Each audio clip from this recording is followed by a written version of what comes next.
Ah ouais. Et sinon, si t'as vraiment la flemme, tu fais Deliveroo, Pizza 5, tu fais composer sa pizza et tu coches tout. Voilà. Et tu coches tout. Tu coches tout.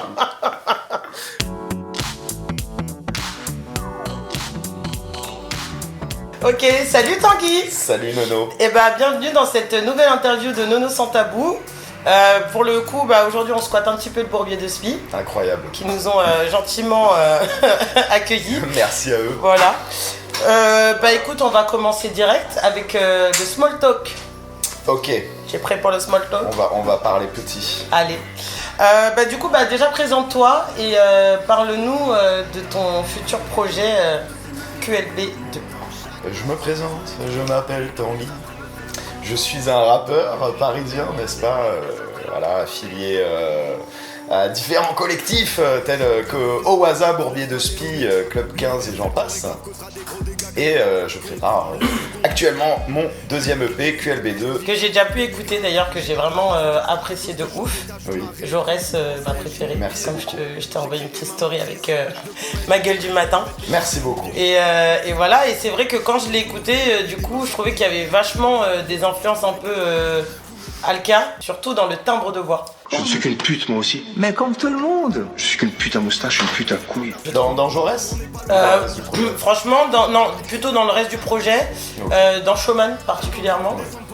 Voilà, dis-nous en plus. Je ne peux le nier. Moi, il m'a beaucoup influencé sur la manière de rimer, d'écrire, je pense comme beaucoup de gens de ma génération à l'époque. Et du coup, peut-être un peu, effectivement, sur la manière de poser la voix, parce que la grosse différence dans ce projet, c'est que je garde un petit peu approximativement la même voix tout le long du projet. Donc cette manière de se poser très sec sur les couplets, oui, c'est vrai, dans la manière de rimer aussi. Après, je suis allé chercher des influences un peu ailleurs pour être un peu moins dans l'exagération et un peu plus dans l'introspection sur ce projet. Et tu chantes beaucoup plus aussi. Ouais. Tu chantes beaucoup, tu chantes bien. Merci. Tu chantes bien. Et du coup, les autres influences, parce que on en a parlé un petit peu sur Instagram, tu m'as dit, il y a d'autres artistes qui m'ont aussi un peu influencé. Et moi, j'avais répondu Swing, du coup, de l'ODC. Ouais. Où je trouvais que, justement, dans les moments chantés, vraiment, si je devais te mettre, tu vois, sur une frise chronologique de rappeur, sans que ce soit du coup de la chronologie, mais tu captes, je te mettrais vraiment entre Swing et Al Capote pour le coup, tu vois, avec un pas trop loin de Nekfeu non plus. Écoute, merci parce que Swing c'est pas mal, j'aime bien. J'ai écouté quelques morceaux, mais en vrai, je peux pas dire trop qui m'a influencé parce que je l'ai pas assez écouté pour ça. Par contre, en termes d'écriture, d'émotion, de delivery, j'ai beaucoup écouté Isha, qui m'a pas mal influencé sur cette capacité à faire à la fois de l'émotion et de la technique, à faire un petit peu du sale et du propre en même temps, enfin je me comprends. Et puis sinon il y a toujours les mêmes influences depuis des années quoi. Je te dirais c'est un patchwork d'influences. Pendant longtemps j'étais un peu trop dispersé, tu vois, et là j'ai réussi à refocaliser un petit peu le truc sur qui je suis moi et comment utiliser ces influences pour tirer le meilleur de moi-même. On parle vite fait quand même des prods qui sont absolument géniales aussi. J'ai vu qu'il y a beaucoup de collabs. Ouais. Quasiment un beatmaker par son, non? Quelque chose comme ça? Quasiment. Il y a 2 prods de Scala. Il y a une prod de Jumon du Bourbier. Il y a une prod d'un pote qui s'appelle Ayrton, qui est musicien et qui joue tous les instruments sur le morceau. Donc ça, je suis très content parce que j'ai eu un morceau 100% instrument. Une prod d'Elkaz qui est affilié au Club 15 et à l'Amiral aussi. Et 2 prods de gars que j'ai contactés via YouTube. Tu connais Typebeat, les Typebeat étaient bien. J'ai pensé à rechanger la prod parce que je préfère bosser avec des proches. Mais finalement les prods étaient cool, donc je les ai achetés. Voilà. Bon trop bien. Merci beaucoup déjà pour cette réponse à cette première question. Et maintenant je vais te demander si tu pouvais voyager dans le temps, à quelle époque tu voudrais vivre et faire du coup de la musique. Faire de la musique. Pour faire de la musique, peut-être les années 90. Hein. Ouais. Ouais. Pourquoi ? Bah pour arriver au début du rap, quand ils étaient encore à développer les techniques et puis arriver avec des techniques du futur, avoir 20 ans d'avance sur tout le monde. Hein, genre. Ah oui, donc tu veux quand même arriver du turfu à l'ancienne. C'est pas l'époque où je vivrais le plus, les années 90, mais je pense que si t'arrives avec les techniques d'aujourd'hui, comment le rap il s'est développé 20 ans en avance, ou même, tu vois, ce que je ferais, c'est que je choperais les gros tubes et je les sortirais 3 semaines avant qu'ils sortent, tu vois. Piratage industriel. Tu vois. Ok, et du coup pour vivre franchement, toutes les époques ont leurs défauts, hein. Donc je changerais pas d'époque. Hein. Ouais, on est bien dans la nôtre aussi. Hein. Ouais, moi je suis très content d'avoir internet, je suis très content d'avoir une bonne excuse avec cette pandémie pour rester chez moi un peu plus souvent. Ok, et bah merci pour toutes ces réponses Tanguy, et je te propose de tout de suite passer aux questions sur tes pires fichas. Let's go. Allez. Alors raconte-moi la chose la plus stupide que tu aies faite dans ta vie de jeune garçon, de jeune fille. Raconte-moi une chose stupide. La chose la plus stupide, c'est l'argent. C'est comme la dernière fois, c'est large, Nono. Comme mon cul. Large comme mon cul il y a encore 2 ans. La chose la plus stupide que j'ai faite, franchement, Alors il y a Octave, assistant monteur technique, qui a dit QLB1. C'est vachement sympa. Les erreurs font partie du parcours, ils mènent à ce qu'ils sont. Tu vois, c'est bien, ça me permet de rebondir parce que j'allais dire, il n'y a pas de choses stupides, il y a que des erreurs qui t'amènent à devenir quelqu'un de meilleur. Merci pour cette réponse très honnête, et je veux d'abord... Oui, c'est vrai que j'ai un peu esquivé la question. Tu veux me la reposer? C'est bon. Non mais... Alors, il faut savoir dans cette interview que du coup, il y aura des choses qui vont être dites qui seront sûrement fausses, d'autres sûrement vraies, et ça sera à vous de faire votre propre jugement. Raconte-moi du coup le truc le plus embarrassant que tu aies pu faire dans ta vie d'artiste. Je me demande si ça serait pas un tournage d'interview au Bourbier là, pendant 2 secondes, tu vois. Non mais clairement. Le truc le plus embarrassant, franchement, c'était un clip que j'avais sorti à l'époque. Le morceau était pas bien, le clip était pas bien, et c'était pas le bon moment en plus pour sortir ce genre de délire. Et les gars de ma propre équipe de l'époque avaient un peu renié le clip. J'ai vu que ça se faisait tourner le clip entre eux, qu'ils en rigolaient et tout. Ah, c'est lequel? C'était un peu embarrassant, mais il est plus, je l'ai viré. Ouais, mais c'est lequel? Parce que moi j'ai peut-être dû le voir du coup. Non, je pense pas, c'était en 2011-2012. Ah oui, donc ouais, ça date. Et j'ai plus fait de clip pendant longtemps après ça, tu vois. Okay. Ça m'a remis en question. Ah ouais, carrément. Ouais. J'avoue, pas très cool.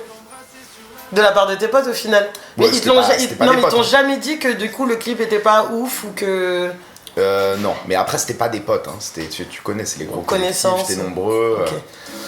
Il y en a eu d'autres depuis dans les autres équipes. Hein. Peut-être t'as toujours celui qui est un peu moins bon que les autres, ou celui qui fait pas les bons choix et personne lui dit, mais par contre tout le monde se le dit dans le dos. Il faut être honnête avec les amis artistes, c'est important.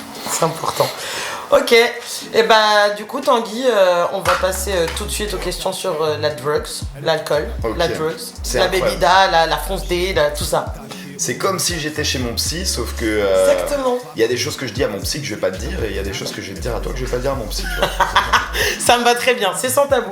Alors, bah du coup raconte-moi ta plus grosse fuite, tout simplement. En général, je me rappelle pas des plus grosses. Mais, Ah mais tu sais... celle que j'oublierai jamais du coup, c'est celle où je me suis pété la gueule en scooter, puisque j'en ai encore les séquelles aujourd'hui.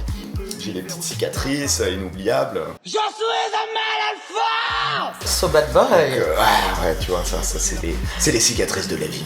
C'est ta meuf qui doit être contente et doit se dire ah mon mec c'est un thug. D'ailleurs, tu vois, c'est ce que j'ai fait. Je leur ai dit, ouais, j'ai eu ça pendant la guerre du Liban en 1996. C'était chaud. Tu vois, morceau d'obus perdu. Ok. Alors bon, maintenant, dis-moi tes tips. Enfin, qu'est-ce que tu manges pour une fonce dalle, tu vois, mais pour une bonne fonce dalle, tu vois. Genre là, tu te fais la fonce dalle de retour de soirée.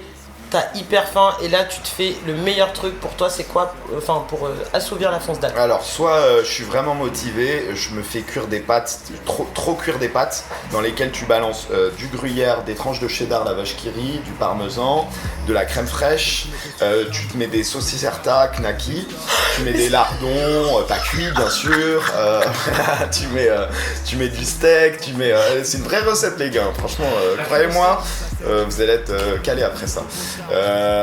Tu mets de la sauce soja, tu mets tout ce qui traîne tu mets, mais tu mets dans la casserole encore chaude avec les pâtes, tu vois, avec un petit peu un fond d'eau, et puis ensuite tu tournes, c'est comme un mac and cheese, mais en x1000.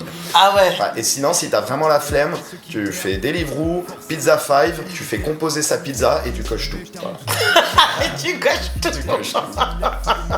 Par contre, le lendemain, ton caca pue. Ah bah, je pense que de toute façon, après, si t'as une fonce dalle, c'est sûr que ton caca il pue le lendemain. Ça t'est déjà arrivé vraiment d'être dégoûté au moment où tu chies par ta propre odeur? Ah ouais, non, mais bien ça, c'est sûr. chaud. Franchement, En général, tu poses ta pêche, tu sors et puis tu retournes et tu fais putain, c'est moi qui ai fait ça. Alors que là, t'es sur le trône, t'es en train de poser ta pêche. Je suis désolé les amis si vous êtes en train de manger et c'est sur le moment que tu te dis c'est moi qui ai fait ça. Alors, mais surtout l'odeur. Quand ça commence à faire ça, c'est qu'il est temps de remettre en question ton alimentation. Exactement. Ah bah tu sais que tu bois pas après pendant 2 semaines quoi. Ouais. Ok, et bah merci. Mais bah, Alors tu vois, on va passer directement. Parler de mon caca. Exactement, merci à toi. Ça, c'est vraiment gentil de ta part. Non bah maintenant on va passer directement en question sur le cul. Ah, sur le cul. Ouais, sur le cul. Okay. Alors bah du coup raconte-nous ton pire coup d'un soir. Je suis bah c'est un peu très comme fière les de cuites, savoir. je m'en rappelle pas trop du coup. Non mais si tu dois te rappeler d'un moment où vas-y. Mais en fait il y en a plein, hein. Le pire coup c'est pas quand c'est la meuf qui est éclatée, c'est quand c'est toi qui est éclaté. Ah bah oui mais ça peut être temps. Hein. Voilà. Eh bah Une petite bite molle qui arrive pas, et pourtant t'as envie en plus, hein. La meuf elle est bien, elle est parfaite. Mais t'as trop voilà. rigolé, t'as trop pris de drogue. Et là ça bande, mais là ça bande pas. Ah merde. Ouais, sûr. Hein, vous connaissez un peu. Ok. Alors dis-nous maintenant quel est l'endroit le plus insolite où tu aies pu faire l'amour avec un homme, une femme, des animaux. Franchement je veux pas de mytho, hein. Moi je suis au Bourbier de Spi. Au Bourbier de Spi. Non. Jamais, les gars, Non. alors, le Bourbier de Spi, j'ai fait des bons concerts, mais jamais j'ai pécho au Bourbier de Spi. Ah ouais, parce que là putain j'allais vouloir savoir l'anecdote parce qu'il y a des gens dans cette salle qui ont déjà baisé au Bourbier de Spi autres que les maîtres bourbistes. Bon, franchement, je suis un mec un peu chiant sur les lieux insolites. Franchement, j'ai pas fait beaucoup plus insolite que des plages ou des Mais voitures. c'est déjà bien la plage. Il y a rien de plus désagréable que la plage avec le sable et tout. C'est horrible. Vraiment, faire l'amour sur une plage, c'est nul. Sable mauvais. dans le cul. C'est très mauvais, c'est plutôt nul qu'insolite. Et dans une voiture, c'est pas terrible non plus en vrai. Le fantasme de la banquette arrière. À l'ancienne, quand on était jeune. Franchement, c'est. Un lit, c'est pratique quoi. La Oui, tête oui. de homme que c'est pratique. Non, jamais une petite forêt ou. Si, j'ai fait dans les bois, j'ai fait dans la forêt, il y avait un petit côté film d'horreur, tu vois. Quand tu baisses dans une forêt, tu te dis normalement, c'est toi qui meurs en premier quand t'es celui qui baisse dans la forêt. Bah oui, mais pourquoi tu penses à ça? Je sais pas, Mec, qui pense à ça? je sais Bon, pas. écoute. Alors, maintenant, raconte-moi un truc un peu bizarre qui t'excite. Tu vois, chez une femme, un homme ou un animal. Les pieds. C'est un fétichiste. Nous avons notre premier fétichiste des pieds. Bravo. On peut applaudir pour lui, s'il vous plaît. Je pense que ce n'est un secret pour personne, j'en parle vrai beaucoup.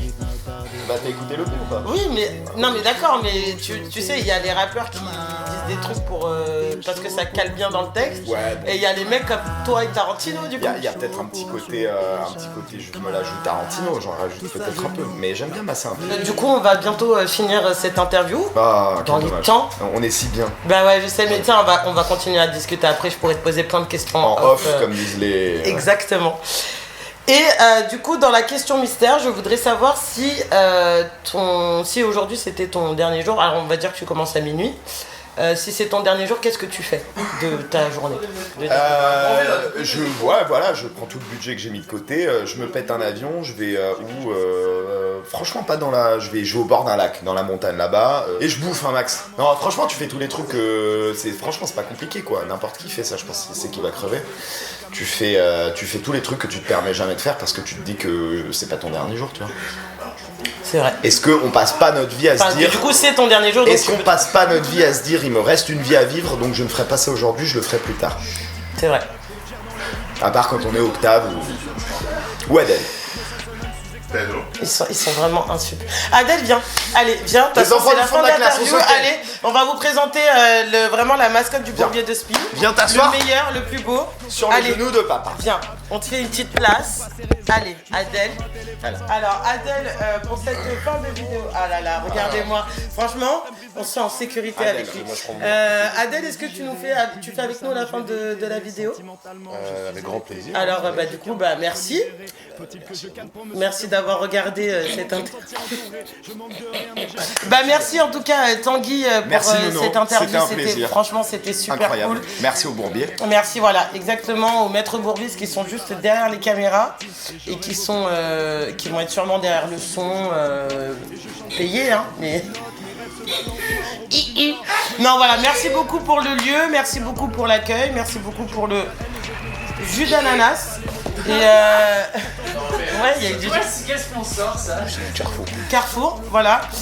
Mais soutenez quand même le collectif sur les réseaux sociaux. Il y a du nouveau qui arrive sûrement bientôt. Voilà. Merci. Au revoir.